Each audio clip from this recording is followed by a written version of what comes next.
Lubog sa baha ang Barasawen Church ng Malolos, Bulacan, pero hindi nito napigil ang paghahanda para sa isang kasal.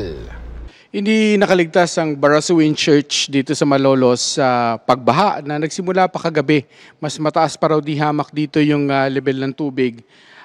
Pero bumaba na ito. Hindi naman daw ito first time at hindi rin first time na itutuloy ang kasal kahit ganito ang estado ng simbahan. Ini-imagine ko lang kung ano magiging itsura ng basang kasal at ano magiging kahulugan nito sa ikinasal.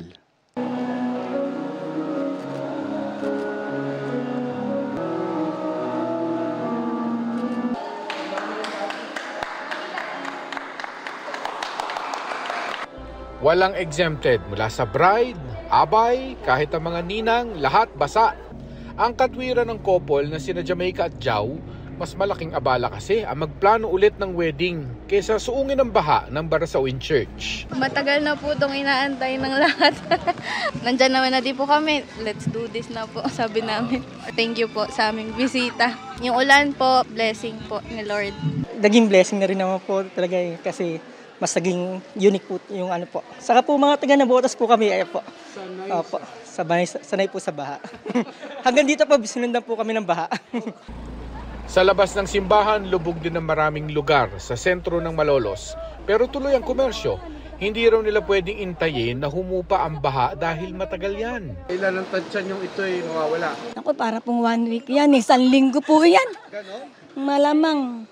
Alam ng mga taga-barangay Vicente kung gaano sila katagal mababasa at kung anong peligro lang ang kanilang pinangingilagan. Di na rin kami nandidiri kasi nasasanay kami. Yung iba kasi diring-diri kasi marumi daw yung tubig eh. Hindi kayo ininom ng panglaban sa yung leptospirosis?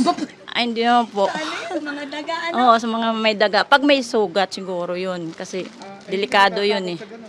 Hindi naman po kasi wala naman akong suga May mga lugar gaya ng Barangay Mabolo na mas mataas pa ang tubig baha na umabot hanggang dibdib kagabi pero walang lumikas kasi nga sanay na sila. Wala na magagawa eh. Ganun talaga. Panahon tsaka nagpakawala yung dam eh.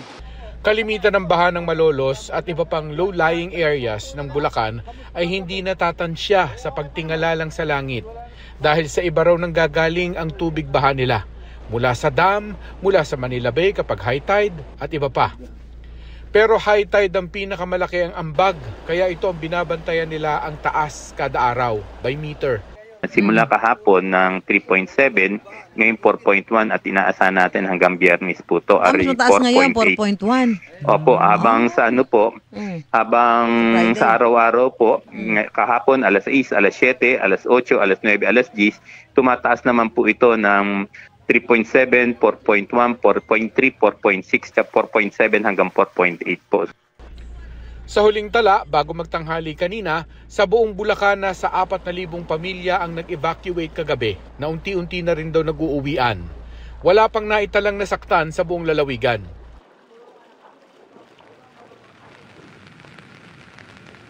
Maghapon Emil na ganito lang naman ang patak ng ulan dito, paambon-ambon pero hindi pa rin humuhupa yung kanilang baha dito sa Malolos. Ipinagpapalagay nila na siguro ito yung pinagsamang high tide at yung mas malakas na buhos ng ulan sa ibang lugar na dito rin lahat ang ending sa Malolos at iba pang low-lying areas ng Bulacan.